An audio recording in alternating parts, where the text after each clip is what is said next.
and welcome to the X22 Report. My name is Dave, and this is episode 430, and today's date is August 1st, 2014, and the title of this episode is, Are the Central Bankers Using the Ebola Scare to Declare Martial Law? Now, we're going to get a little bit into this later in the report, and we're going to talk about the Ebola Scare and what the government is doing and what they actually could do if this thing goes widespread, and if it really is true that this is spreading. But let's get into the economic collapse news. Now, yesterday we reported on Argentina, and it was all over the corporate media. They're in a selective default, and that is coming from Standard & Poor's. And today Argentina has accused the U.S. of judicial malpractice for triggering an unnecessary default after U.S. courts allowed two small hedge funds to demand bond compensation from the country. Argentina now has threatened to take the U.S. to International Court for Justice, and the president of Argentina saying, no, the country is not in a financial default, stressing that there are still opportunities down in Argentina. And we have to remember, Argentina still is making deals with China and the BRIC nations, and China has loaned billions of dollars to Argentina. We'll have to watch this and see how this plays out.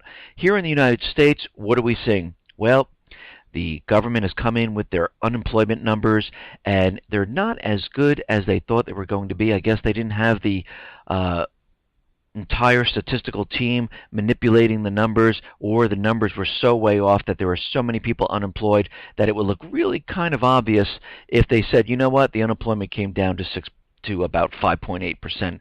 But what happened here is that the July payroll print missed. They were expecting about 230,000. It came in around 209. They did a revised number in June, and they revised that up to 298,000. And what we're seeing from all this, and there was a household survey done on who actually has jobs and how many people have found jobs. And what we're seeing when they did this household survey is that only 131,000 jobs were created in July. So it is much, much worse than they're reporting. And this is way down from 407,000 in June. So we can see right now that unemployment ticked up a little bit. But we saw this before, and then all of a sudden unemployment came skyrocketing down. And we can see they are planning for the same thing. Most likely by September we will see an unemployment rate probably around 5.9%.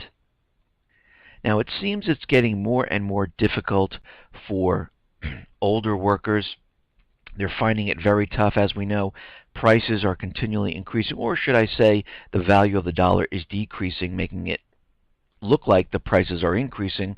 But what's really happening is the value of your dollar is decreasing. It takes more of your dollars to buy the same item. And the older population who have been retired need to find extra work because their retirement is most likely fixed, so they have to add on a secondary job to make ends meet. And what we're seeing is that they're pushing out those aged between 25 and 54, and the population 55 and older are taking more and more of these part-time jobs.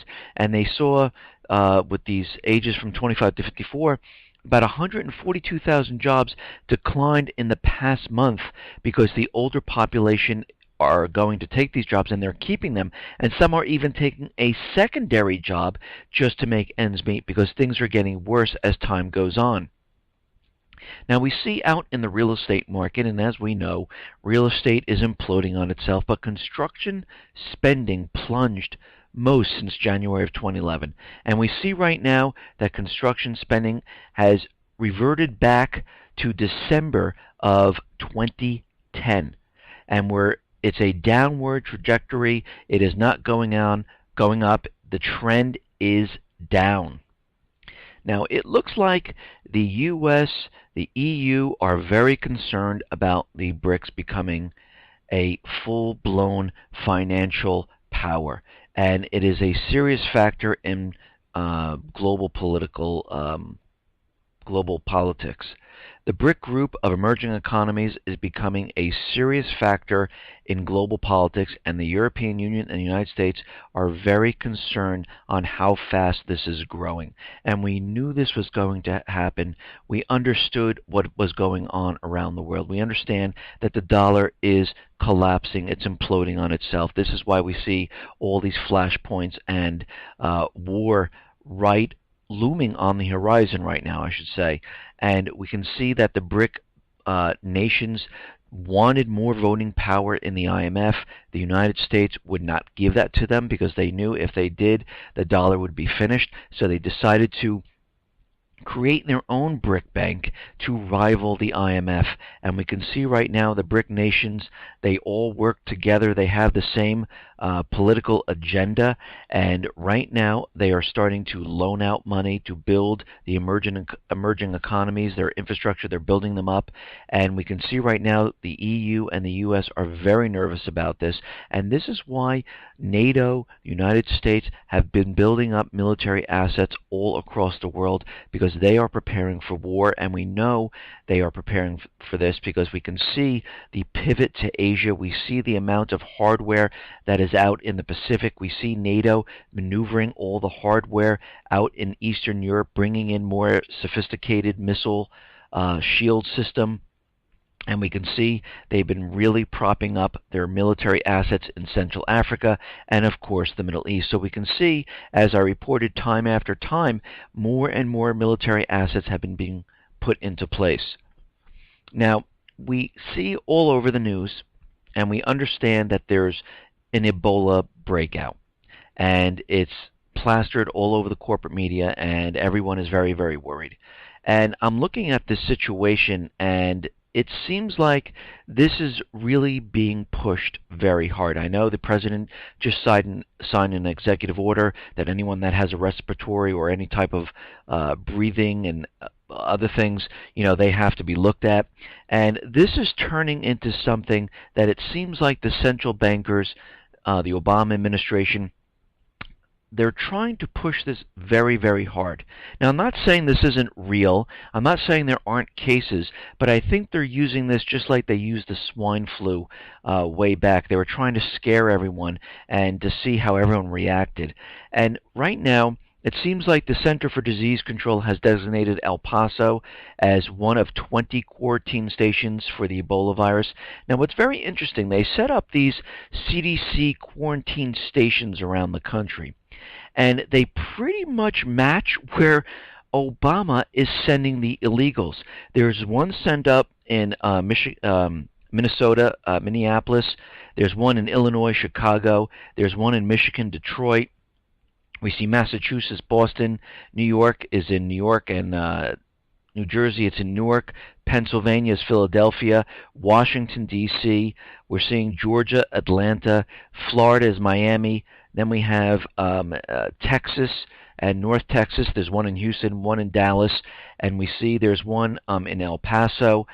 There's one in San Diego, Los Angeles, San Francisco, and Seattle, Washington. So this is very similar to where all of the illegals are being sent, which is very interesting of where they set up all these quarantine stations. There are none in the Midwest whatsoever, which is very interesting. Now, the World Health Organization warns Ebola breakout is completely out of control, and it's a high risk of spreading to everywhere. Ebola outbreak that has killed more than 700 people in West Africa is moving faster than the efforts to control the disease, the head of the World Health Organization warned. Dr. Margaret Chan pulled no punches in her direct statement. If the situation continues to deteriorate, the consequences can be catastrophic in terms of loss of lives, but also serves as socio-economic disruption and high risk of spread to other countries. And we're seeing that many sick patients, she's saying, are not going to the isolation centers in these areas, and the fatality rate has been around 60%. Now, this is what they're reporting, and they're saying that is a huge, huge breakout. And we've seen this once before, but let me continue here. The CDC issues alert to avoid unnecessary trips. The problem with air travel is that a person is not infectious unless they are actually showing symptoms, Gregory Hartle. The World Health Organization spokesman in Geneva told uh, everyone about this in his interview. So if you are infected a week ago, but you don't have a fever or any other symptom yet, you can fly and you're not infectious. You're not a danger to anyone, he said. But the point is he's saying that somebody could be carrying it but just not showing the signs, so you're allowed on the plane and you can fly wherever you want. Now, when we look at this entire situation of what's going on, and we can see what's happening, this is what it can turn into, and this is one predictable outcome. Clinics and hospitals frighten people who arrive with what they are labeled early signs of Ebola will be labeled as a probable case. What are those symptoms? Well, it's fever, chill, sore throat, cough, headache, joint pain, and that seems very similar to the flu. So all these people coming in, of course, we're going to be heading out of the summer, moving into the fall and winter where flu season starts. Another point you won't see discussed in the mainstream news, the reliability of the tests used to diagnose Ebola. Two of those tests, antibody and PCR, are notoriously unreliable. Antibody tests will register positive for disease because they ping on factors that have nothing to do with the disease being looked for. And even when those cross-reaction ping doesn't occur, a positive test merely shows that the patient came in contact with the germ in question. It says nothing about whether he's ill or he's going to become ill. The PCR test is a sophisticated way of amplifying tiny bits of what are assumed to be viral material so they can be observed. The problem here is this: if only a tiny bit of material could be found in the patient's body in the first place, there is no reason to suppose they're enough to cause a disease. Very, very large amounts of virus are necessary to begin to suspect the patient is ill or is going to be ill. Bottom line, huge numbers of people on whom these tests are done are going to be falsely diagnosed with Ebola. And in a pandemic scare, diagnostic tests are going to be ignored altogether. They're going to use what's called the eyeball assessment because, and this becomes the order of the day. This is exactly what happened in the U.S. in the summer of 2009 when the swine flu scare was at its height. The Centers for Disease Control, without informing the public, just stopped doing tests and stopped counting number of Americans who had the swine flu cases. Yet, on the basis of zero evidence, they claimed the disease was an expanding nightmare. And where is the swine flu today? It doesn't exist. I mean, there's still many little cases of it, but it wasn't what they said it was going to be. The CDC suddenly claimed that its unverified total of tens of thousands of swine flu cases in America were really tens of millions of cases.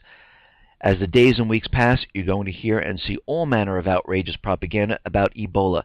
People of interest and possible carriers and people who might come in contact with someone who has Ebola will morph into suspected cases of Ebola and victims of Ebola. And it's going to scream global pandemic.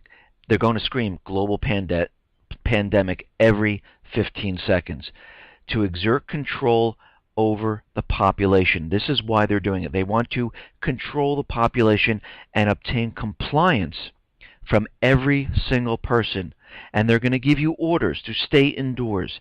Don't travel. Avoid contact with people who might be ill. They will say anything to see how you react. The ever so-called pandemic is a test. How will the population follow orders? The World Health Organization is also in charge of doing damage to national economies. Shut down the airports. No planes should take off or land. Keep the ships in the harbors. This will look like the economy is collapsing because everything will come to a standstill. Now we can see how this could play out in the real world, and let's go further into what is happening here. Now the federal health authorities could exercise powers to control an Ebola outbreak if the deadly disease hits the United States under the Model State Emergency Health Powers Act. Legislation passed in the wake of 9/11, which attracted controversy at the time for its draconian scope. The Model State Emergency Health Powers Act, drafted during 2001 anthrax attacks, has since been adopted in whole or in part by 33 states. The Association of American Physicians and Surgeons warned that the legislation could turn governors into dictators, describing the legislation as a threat to fundamental rights. Now, the Heritage Foundation summarized a list of ways the law would be applied in the event of public health emergency being declared. Under this legislation, if they enact this, it will force individuals suspected of harboring an infected disease to undergo medical examinations. Track and share individuals' personal health information, including genetic information. Force persons to be vaccinated, treated, or quarantined for infectious diseases. Mandate that all health care providers report all cases of persons who harbor any illness or health conditions that may be caused by an epidemic or an infectious agent and might pose a substantial risk to a significant number of people or cause a long-term disability. Force pharmacists to report any unusual or any increased prescription rates that may be caused by epidemic diseases. Preempt existing state laws, rules, and regulations, including those related to privacy, medical license, and this is the key, property rights. Control public and private property during public health emergencies, including pharmaceutical manufacturing plants, nursing homes, or other healthcare facilities. Mobilize all or any part of the organized militia into service to the state to help enforce the state orders. Ration firearms, explosives, food, fuel, alcohol, beverages, among other commodities. Impose fines and penalties to enforce these orders. So we can see how they could really blow this out of proportion. And what's very interesting about this is that this would be a disease and it would be an illness, and it really wouldn't come from any other place, and it would be, who would you blame for this? So the government and the central bankers and the Obama administration could use this and say, hey, we have to do this because it's it's a pandemic. It's out of our control. We didn't do this. It's a disease. It's out of control, and we have to try to control it. And this is why we have to implement all of this right now. And I remember back in the swine flu, and it's amazing how fast that came and how fast it disappeared. And I remember all the press when people were out there going, "Oh, look at the long lines. People are getting vaccinated. Everyone should go get your vaccination." And I didn't do it. I did not get a vaccination at that time. My children didn't get it, and I was completely against it because when I was looking at the situation, something just seemed off. Just this past year, remember when they said about the flu and how it was out of control? Well, was it really? Because all of this just kind of disappeared. Now, here we are now with Ebola, which is very deadly. It's you can catch it, and it's passed now, they're saying, by air, and before it was just by bodily fluids, and we can see how this can completely get out of control, scare the people, make them take orders, shut down pretty much everything, and they could blame the economy failing due to this. I mean, just think about it.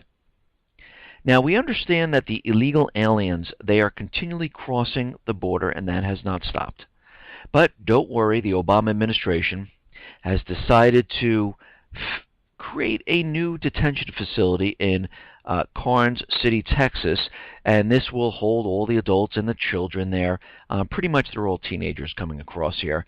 And we can see they have this money to set up all these detention facilities, to give them room and board, to clothing. What about all the people that are living on the street who can't find a job, and all those veterans that come back from war that can't get medical assistance, they can't find homes to stay in?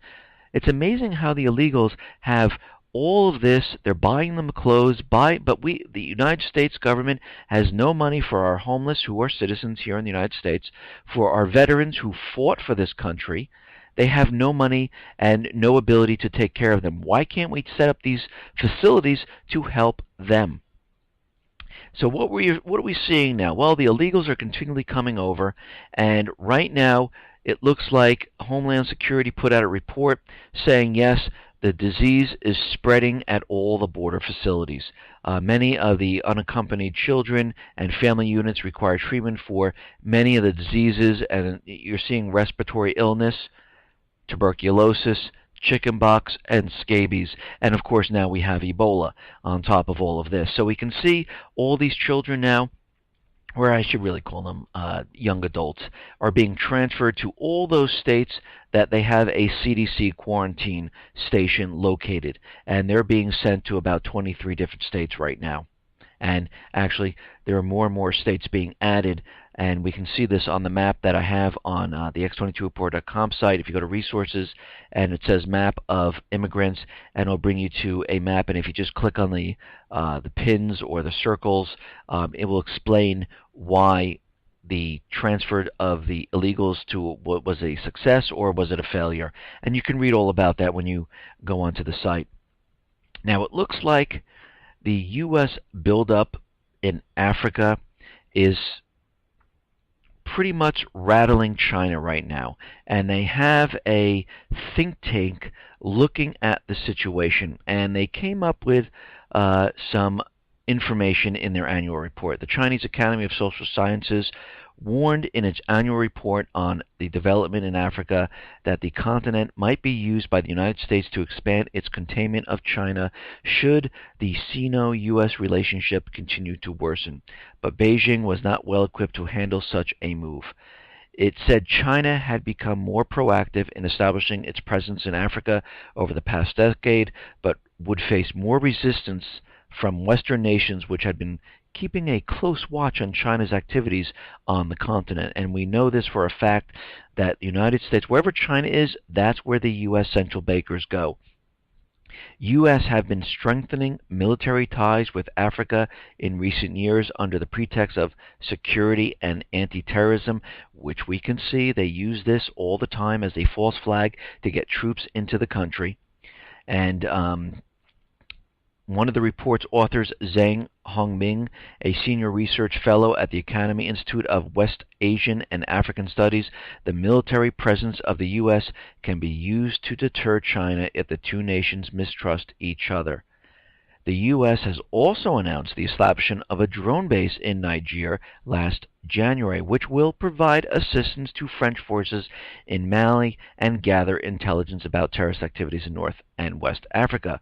Such military moves can be transformed into an effective tool against China if relations seem to break down. And we can see that from all of this, and even from President Obama, the pivot to Asia was to contain China. The troops inside Central Africa is the same containment. There is absolutely no difference. This has been done on purpose. They are positioning all the military assets around the world. Now it looks like Russia is looking at the World Trade Organization, and they're looking at the European sanctions, and they're saying, you know what? We might have to cancel these European sanctions. And they went on to say that the EU sanctions need to be analyzed from the legal point of view to establish how they correspond to the World Trade Organization norms and rules. But at first sight, they contradict these norms and rules. In this case, undoubtedly, Russia will seek a WTO action in order to have them canceled. So they want the World Trade Organization to take a look at these sanctions because they're saying they are not conforming to their orders, and it seems like if they are not conforming to their rules, they need to be canceled, and they want the World Trade Organization to look at this. Now it looks like there's 101 experts on the ground now investigating the cause of the Malaysian Boeing crash. Looks like Kiev is right there also, making sure they don't find any real evidence, and if they do, I'm sure they'll swoop right in and take it from them. Now, out in Ukraine, we are seeing more and more protests from the people. It's a rising wave of anti-war and anti-conscription protest is taking place in cities and towns across western Ukraine. The protests are paralleled by a rise in Ukraine army desertions and refusal of men and women to heed conscription orders. The protests there are gaining ground. And I said this a couple days ago. I wouldn't be surprised if the people rise up there and say enough's enough. You have to remember, their value of their currency is pretty much imploding. Prices are increasing. They have no gas for the winter. Their families are being ordered to fight in a war they don't believe in, and the country is just completely falling apart. The expanding protests have multiple messages. Some oppose the war outright, others are specifically addressing the harsh and dangerous conditions that soldiers are facing in the east. The women went on foot to the bridge carrying place cards reading, "Save our boys," and used a pedestrian crossing to block traffic. They've had skirmishes with the police, and they're screaming and chanting, "We don't want war, we want peace, we do not raise our children for war, we will not give them our children." "Go fight your own war," they tell the conscription officer. They gather dozens of makeshift blue-colored conscription orders into a pile, and they just burn them. They just lit them up and said, "We are not going." And actually, we saw this back in the 60s when they had the draft, and everyone went in and burned their draft cards. And it seems like the same thing's happening here. They're saying, "This is not our war, this is not our country, and you are just forcing us to do things we do not want to do." Now, we see today that Kiev has come out with their satellite images, and it looks like Russia is debunking the satellite images. And when we take a closer look at these images, it does seem a little suspicious, and then we get more confirmation that, yes, these images have been doctored and they are made up. Satellite images Kiev published as proof that it didn't deploy anti-aircraft batteries around MH17 craft site carried altered timestamps and are from days after the tragedy. The tragedy. And they're continually doing this. They're showing pictures of things not at the time, but after it. Remember back when they said the Russian troops were building up on the border of Russia, and they showed a satellite picture from NATO, and it was proven that it was taken from last year when they were doing drills in that area? The same thing seems like it's happening right now. The Defense Ministry said the images were apparently made by an American keyhole reconnaissance satellite. And how do they know this? Well, the Ukrainian satellites, Sich-1 and Sich-2, were not above the location at the time, but the keyhole reconnaissance satellite was. So we can see that all of this is completely fake, phony, and false. And the other thing, when they look at the satellite imagery, is that at the time when this whole Malaysian airline plane was either hit by the Su-27 or a missile, and it looks like it, either story could be right here, the weather patterns do not match up with the satellite imagery that Kiev is trying to push out there. So we can see right now the weather patterns and the cloud formation was completely off. Their satellites weren't above the area at the time, and it was only the U.S. satellites that were above the area at the time. So we can see right now that it most likely was the U.S. gave the satellite images. A couple days later, pretty much, reworked the imagery, faked it just like they've been doing, and handed it off to Kiev and said, "Here, turn this in." And we can see right now, every time this happens, things just aren't true. It seems like they're continually trying to push the lie, and they're not stopping. Now they're trying to prove, that they didn't do it, and of course, we know they did. Now, it looks like the U.S. Senate passed the emergency funding for the Israeli Iron Dome now, and they're going to give about $225 million in additional revenue to Israel because they're running out of missiles, and they need to replenish the missile stock to continually strike down the infrastructure and kill more children and women. Now, it seems like the plan of the United States and Israel and the UK and all the other private Western Central Bank countries, it seems like their plan was to divide Iraq and actually spread this across the Middle East to have a Kurd, Sunni, and Shiite area. And what's very, very interesting, all of a sudden, the United States has proposed a restructuring of the Iraqi military. Officials said the administration of President Barack Obama drafted a plan to form an Iraqi military limited to border operations. The officials said the military would reflect the Canatization of Iraq into 3 separate enclaves: Sunni, Shiite, and Kurdish. And troops would be placed in these areas that had to do with those sects that were in that area. So Sunni people would get Sunni troops, Shiite people would get the Shiite troops, and the Kurds would get the the Kurd troops. And they would like to start doing this, and this will take a couple months to a year to really establish, and we can see they are paving the road to separate Iraq, and it's going to be all other Middle Eastern countries. This is their plan from the beginning, to separate and put each group into their own area so they don't have this type of fighting and people rising up trying to take over the countries. Will this work? Most likely not. Now we understand from yesterday there's a informant who wants to remain anonymous called Caesar, who's handing out photos to Congress now. But if we do a little bit of research, we go back to January 2014. What we're seeing is that Caesar, which was pretty much backed by Qatar, and you have to remember Qatar just received a lot of military assets, and also we have to understand Qatar was training the Syrian rebels to go into Syria to fight Assad, pretty much was behind all this. And this started before the Geneva II talks.